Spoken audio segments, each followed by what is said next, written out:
زړه تنګي یعنې ډیپریشن څه ډول ناروغي ده؟ ولې پرې اخته کیږئ او څنګه ترې ځان ژغورلی شئ؟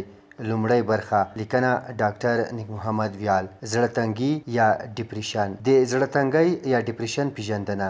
زړه تنګي د عصبي سیستم یوه عامه او پیچلې ناروغي ده. هغه کسان چې په زړه تنګي یعنې ډیپریشن اخته وي د بې باورۍ، ناهیلۍ، کمزورتیا، یوازیتوب، خفګان او مایوسۍ احساس کوي. له دې پرته دغه عصبي حالت د ورځني ژوند، خوراک، څښاک، چکر، جنسي اړیکو، ساتیري او خوب پر وړاندې هم ستونزې رامنځته کوي. د زړه تنګۍ یا ډیپریشن په اړه پیچلي او د اندېښنې وړ خبره دا ده چې اغېزمن او ناروغ کس نه پوهیږي چې د کوم څرګند لامل په اساس په داسې یو حالت کې ګیر شوی دی. د څېړنو اړوند په زړه تنګۍ یعنې ډیپریشن تر ډیره ځوان هلکان او پیغلې نجونې اخته کیږي. په امریکا کې شوې څېړنې په ګوته کوي چې 14 میلیونه ځوانان او 3 میلیونه تر عمره کسان هر کال په دغه هیواد کې په زړه تنګۍ یا ډیپریشن اخته کیږي. دویم، د زړه تنګۍ یا ډیپریشن پایلې او اغیزې. هر کله چې د زړه تنګۍ یا ډیپریشن په وخت سره درملنه ونه شي او خپل وروستي پړاو ته ورسیږي. د زړه تنګۍ یا ډیپریشن پایلې او اغیزې. هر کله چې د زړه تنګۍ په وخت سره درملنه ونه شي او خپل وروستي پړاو ته ورسیږي نو ډېرې خطرناکې پایلې له ځان سره لري.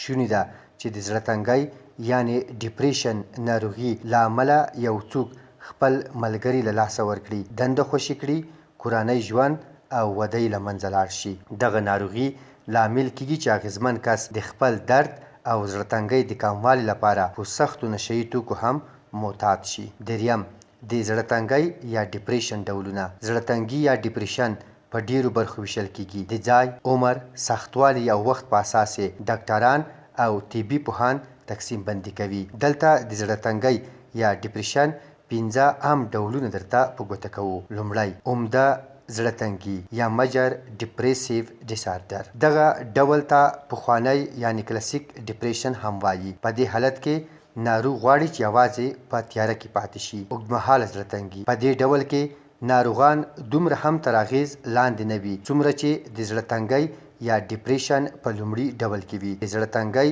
دغه دویم ډول ته ځکه اوږدمهاله زړه تنګي وایي چې ښایي تر 2 یا 3 کلونو هم دوام وکړي. له میاشتنۍ ناروغۍ وړاندې زړه تنګي. د زړه تنګۍ دغه ډول یوازې په میرمنو او نجونو کې رامنځته کیږي. هغه نجونې چې بلوغ ته رسېدلې وي او له خپلې میاشتنۍ ناروغۍ څخه وړاندې خفګان سره مخ کیږي نو هغې ته د زړه تنګۍ دغه ډول ناروغي لګیږي. تر ډیره د زړه تنګۍ دغه ډول ناروغي د میاشتنۍ ناروغۍ څخه یوه اونۍ وړاندې پیښیږي. د ځینو درملو او نشه یي توکو په اساس زړه تنګي یا ډیپریشن. هغه کسان چې د نورو ناروغیو له امله درمل خوري، په شرابو عادت وي او یا هم نور نشه یي توکي کاروي نو د دغو شیانو په خوشې کېدو سره یو ډول د زړه خفګان ورته پیدا کیږي چې د نشه یي توکو او د درملو په اساس زړه تنګي یا ډیپریشن ورته وایي.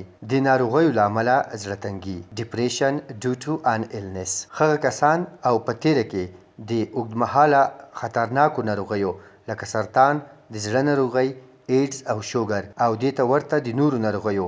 ځینې ناروغان ځینې وخت د زړه تنګۍ او مایوسۍ په ناروغۍ اخته کیږي او دا حالت د زړه تنګۍ یا ډیپریشن ډیو ټو ان ایلنس په نوم یادیږي. د ماشوم له زیږېدو وروسته زړه تنګي. د زړه تنګۍ دغه ډول هم یوازې په میرمنو پورې تړاو لري. هغه میرمنې چې د زړه تنګۍ یا ډیپریشن په دغه ډول ناروغۍ اخته وي نو هر کله چې ماشوم دنیا ته راوړي هم یې له ماشوم څخه بد راځي او هم له خپل ځان څخه.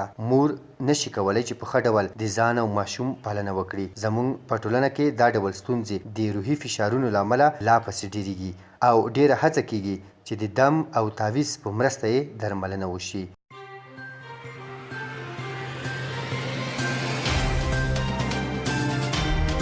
د افغانستان، نړۍ او سیمې د مهمو خبرونو، پیښو او جریانونو په اړه د تازه، پر وخت او دقیقو خبرونو لپاره د روحي ویبپاڼې د یوټیوب چینل لایک او سبسکرایب کړئ ترڅو زموږ نوي او تازه ویډیوګانې پر وخت درته ورسیږي.